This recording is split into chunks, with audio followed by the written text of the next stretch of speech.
প্রিয় ভিউয়ার্স, আজকে একদম ঘরোয়া উপকরণ দিয়ে সহজ পদ্ধতিতে চিকেন স্যুপ রান্না করা আপনাদেরকে দেখাবো।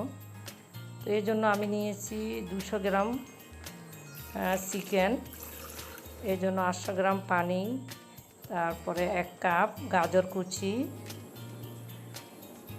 হাফ চামচ গোলমরিচের গুঁড়া, পরিমাণ মতো লবণ, তারপর আদা রসুনের পেস্ট এবং 1 টেবিল চামচ সয়াবিন তেল দিয়ে ঢাকনা দিয়ে বসিয়ে দিলাম। এখন আমি একটি ডিম ফেটে নিচ্ছি আর 1.5 চামচ কর্নফ্লাওয়ার পানিতে ভালো করে মিক্স করে নিচ্ছি। একটু লেবু রস করে নিলাম, এগুলো আমি আস্তে আস্তে অ্যাড করব। 15 মিনিট চিকেনটা আমি সিদ্ধ করার পরে চুলাটা বন্ধ করে দিয়েছি। এখন চিকেনগুলো তুলে নিয়ে হাত দিয়ে ভালো করে ছিঁড়ে ছোট ছোট টুকরো করে নিব বা ছুরি দিয়ে কেটে নেওয়া যায়। এখন আমি পানিগুলোর মধ্যে চিকেনটা দিয়ে দিলাম। হ্যাঁ, ব্লক আসলে আমি আস্তে আস্তে কর্নফ্লাওয়ার অ্যাড করব, তবে একসাথে দেওয়া যাবে না।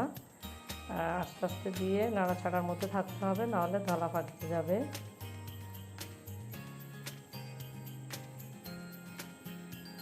একইভাবে আমি ডিমটাও অ্যাড করে দিব।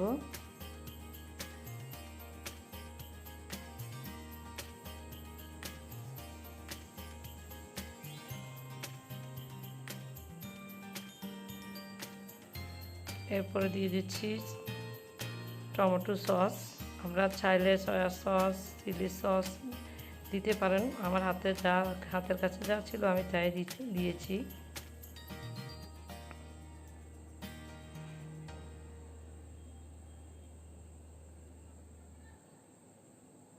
এই যে স্যুপের ঘনত্বটা মোটামুটি চলে আসছে, স্যুপের রান্না শেষ। এখন আমি চুলা বন্ধ করে লেবু রসটা দিয়ে দিলাম। এই যে স্যুপ খাওয়ার জন্য একদম রেডি।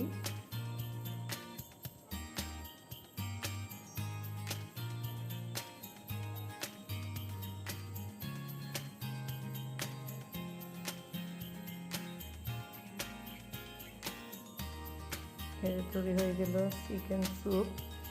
তো আপনারা যদি আরও ঘনত্ব বাড়াতে চান তাহলে আরেকটু কর্নফ্লাওয়ার যোগ করলে হবে। তো গরম গরম স্যুপটা পরিবেশন করলে অনেক মজা। তো সবাইকে ধন্যবাদ। পরবর্তী ভিডিও দেখার জন্য আমন্ত্রণ জানিয়ে